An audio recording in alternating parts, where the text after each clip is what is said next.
So Putin has declared the breakaway regions as independent republics. What changes for them? What changes for Donbas? To be honest, not very much. The region always had covert Russian military presence. Putin has only made it official. And he's recognized the rebel leaders. You know which other country has recognized these republics? Syria. No surprises here. Russia has been President Bashar al-Assad's main ally ever since the war broke out in 2011. Now, Donbas has two republics have been declared independent, and Donbas, we know, has been a breakaway region since 2014. Functioning independent of Ukraine since 2014. 2014 was when Russia annexed Crimea. Soon after that, rebel leaders seized territory in Donbas. Parts of Luhansk and Donetsk fell to separatists. They were backed by Russia. Then fighting followed, Ukrainian forces versus the rebels. Then they signed a ceasefire agreement in 2014 and then again in 2015. It's called the Minsk Accord. It failed. It was never implemented. So in a way, Donbas has been at war for 8 years now. At least 14,000 lives have been lost. Not too long ago, we told you what happens in Donbas will determine the course of this conflict. And we were right. Putin has sealed the fate of Ukraine with this decision. He has recognized the independence of Donetsk and Luhansk and sent troops on the pretext of peacekeeping. How do the residents of Donbas see this? Well, most of them are not complaining. There were celebratory fireworks last night. Men and women waved the Russian flag. Take a look.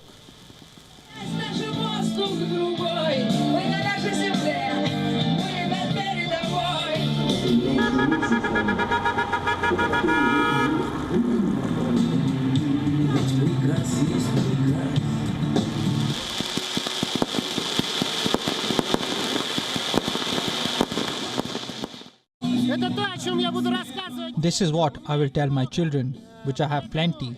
That's why I'm trying to remember this moment. I cannot put all the emotions into words. I'm happy. I'm very happy. This is another break in the roadway which we have been building since 2014. The roadway to the Russian Federation.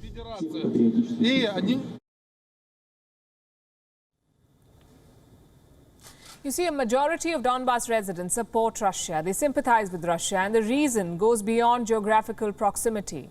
The shared blood, shared heritage. Most of these people speak Russian. In the last 8 years, Donbas has been further Russified. For example, the official currency was changed to the Russian ruble. Schools were forced to follow the Russian curriculum. Today, Donetsk even marks Russia Day on the 12th of June. When the Wuhan virus struck, Russia supplied Donbas with aid. It sent Wuhan virus vaccines. While Sputnik 5 was banned in Ukraine, Donbas inoculated its people with the Russian vaccine. Russia's support for this region has not been unconditional, though. Look at where Donbas is positioned on the map. It is strategically important. Extending control over this region gives Moscow the chance to interfere in Ukrainian politics. So when Putin came to power, here's what he did. He began issuing passports to Donbas residents. How many? At least 800,000 passports have been issued till date. 8 lakh. Last week, the Russian parliament wanted to seal this deal. The Duma proposed that Putin should formally recognize the Donbas. And soon Putin said this region was witnessing a genocide. Days of shelling followed, and then Putin made his move. Last night, he said the recognition of Donbas was long overdue. And by finally putting ink to paper, Vladimir Putin successfully turned this region into a political theater. For the Ukrainian-speaking population, the last couple of weeks have been a nightmare. When the shelling spiked, several families began packing their bags and crossing into Ukraine. After the evacuation, the entire neighborhood moved out. You went out into the street and there were no people there. It was scary. What people like her are leaving behind is a region that's already devastated by war. Donbas has coal and minerals. Back in the day, it also had industries. The war destroyed them. Now the United States has banned investment in Donbas. It has banned trade with the region. More countries are likely to follow suit. So going forward, Donbas will be completely dependent on Russian patronage. It will become like Abkhazia and South Ossetia. These regions broke away from Georgia, remember? Russia recognized them in 2008.